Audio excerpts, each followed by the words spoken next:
Take a look at how you go about finding the domain and the range of a function. Now remember that domain means the set of all permitted inputs. In other words, that's everything that can or has been put into a function. Range means the set of all the outputs. Now with domain you have to watch out. Sometimes there will be, depending upon the nature of the function, certain values you can't put in. But range is just whatever that comes out. Now, one way to find domain and range, one of the easier ways to find it, is graphically. If you have the graph of the function, then a lot of times you can figure out the domain and range without actually knowing what the function was in the first place. For example, I have a function here that has 3 input and output pairs. In other words, it has only 3 numbers in its domain and 3 numbers in its range. As we can see here, the points correspond to ordered pairs. And again, since the domain is the set of all inputs, the domain corresponds to x values. So as we can see here, if we use the trace option on the calculator, the first x value is a 1. So for our first domain, the first element of that first domain is going to be a 1. You go to the next point, and its x value is a 3.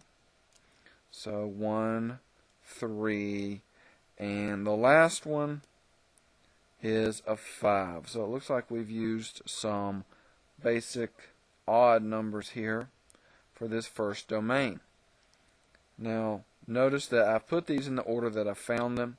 When you're listing elements of a domain in this roster form, they really don't have to be in any particular order. So now we're going to go back, and now we can find range. Our first y value, as you can see here, is a 2.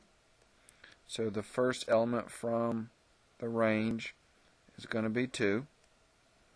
The next range element is 4. Again, notice I'm paying attention to the y values, not the x values this time.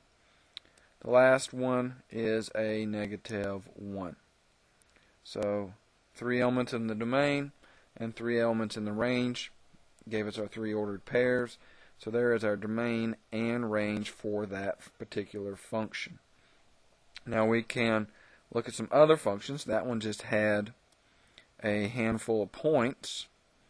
There are other functions that are more complicated to find their domain and range. If we were to look at x squared minus 5, and I like to start off with a zoom standard to get a good view, we see it's quadratic, so the shape is that of a parabola. Now first of all, for domain, again, domain being all the x values that were used. As you can see, this function comes down from infinity, bottoms out, heads back up. It's got no gaps in it. It's got no breaks in it. There are no holes anywhere. So for this second function, it would appear that our domain is everything. In other words, all real numbers. Now in interval notation, that just means the domain runs from negative infinity to positive infinity. But range is different. As you can see, the range, it being the y values, the function only came down so far. Looks like it came down as low as 1, 2, 3, 4, negative 5 is as low as it went, and it went none below that. So our range would start at negative 5.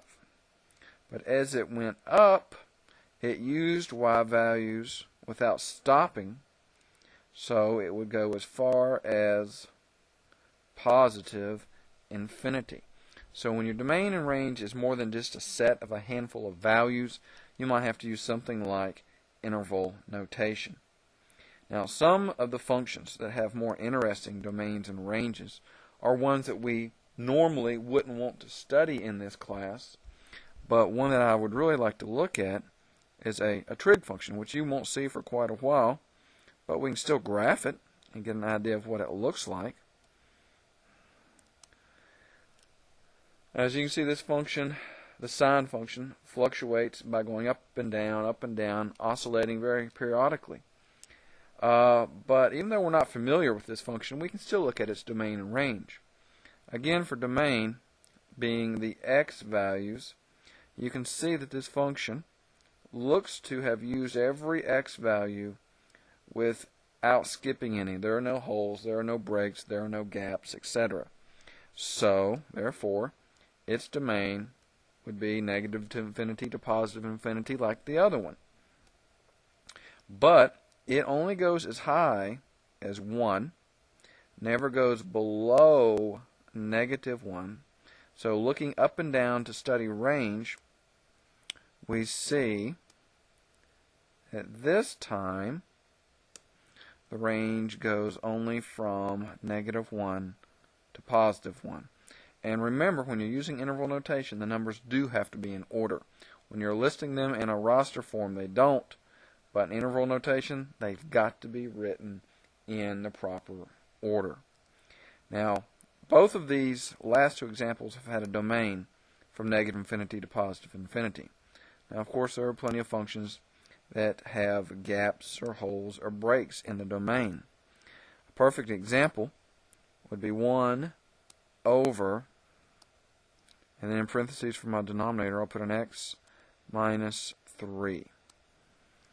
When we look at the graph of this function, you notice that it goes out to approximately 3. Actually, let me do a better zoom than that. That's not the best view. You can see more of it this way. There it is. It goes out to approximately 3, and it's got a big gap in it. All right. So this is what a graph would look like that had a domain that was skipping over a value.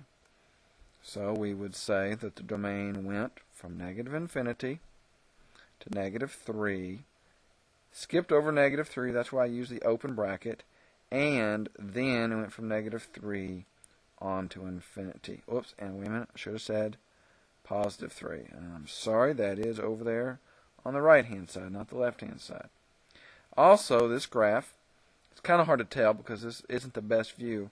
It doesn't want to touch the x-axis. Alright, so when you're looking up and down at your range values, you could say that it went from negative infinity to 0, and then it went from 0 to infinity. Using the round bracket here again implies that it skipped right over 0 without ever touching it. So that's another way to find domain and range.